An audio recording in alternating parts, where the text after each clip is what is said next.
दोस्तों, अगर आप भी प्रधानमंत्री नरेंद्र मोदी के दोबारा प्रधानमंत्री बनने से खुश हैं और उनके शपथ ग्रहण समारोह जो कि अब से थोड़ी देर बाद आने वाला है उससे खुश है तो सबसे पहले इस वीडियो को दिल से लाइक कर दीजिए। और अगर आपने अभी तक हमारे चैनल एपीएम पिक्सल को सब्सक्राइब नहीं किया है तो प्लीज़ कर दीजिए सब्सक्राइब और साथ में जो घंटी का बटन है उसको भी प्रेस कर लीजिए। दोस्तों, वीडियो में बने रहिए और मैं आपके लिए कुछ ब्रेकिंग न्यूज़ दो ताज़ा खबरें लेके आया हूँ। दोस्तों, आज रात से ही पूरे भारत में शराब हो जाएगा बंद। जी हाँ दोस्तों, अगर आप शराब नहीं पीते हैं तो आपके लिए बहुत ही बड़ी खुशखबरी है। वैसे भी शराब पीना बुरी बात होता है, लेकिन अगर आप शराब पी रहे हैं और आपको आदत है तो आपके लिए ये जो वीडियो है ये बहुत ही ज़रूरी है। इसको देख लीजिए पूरा एंड तक, थोड़ा सा भी स्किप मत करिएगा। दोस्तों, अभी कुछ ही देर बाद प्रधानमंत्री नरेंद्र मोदी का शपथ ग्रहण समारोह जो है वो शुरू हो जाएगा, लेकिन उससे पहले लोकसभा इलेक्शन में बम्पर जीत हासिल करने वाले नरेंद्र मोदी जी ने कर दी है बड़ी घोषणा।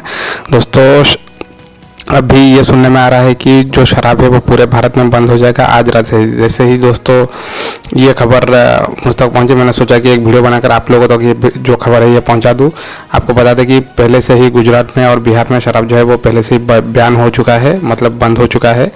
तो ये अगर आप वहाँ पर शराब पीते हैं और पकड़े जाते हैं तो वो एक कानूनन अपराध होगा। दोस्तों, अभी सुनने में ये भी आ रहा है कि भारत से आज रात से शराब जो है वो पूरी तरह से बंद हो जाएगा। दोस्तों, आपका क्या विचार है इसके ऊपर आप नीचे अपना जो कमेंट है वो ज़रूर दीजिएगा। तो मिलता हूँ आप सबसे अगले वीडियो में।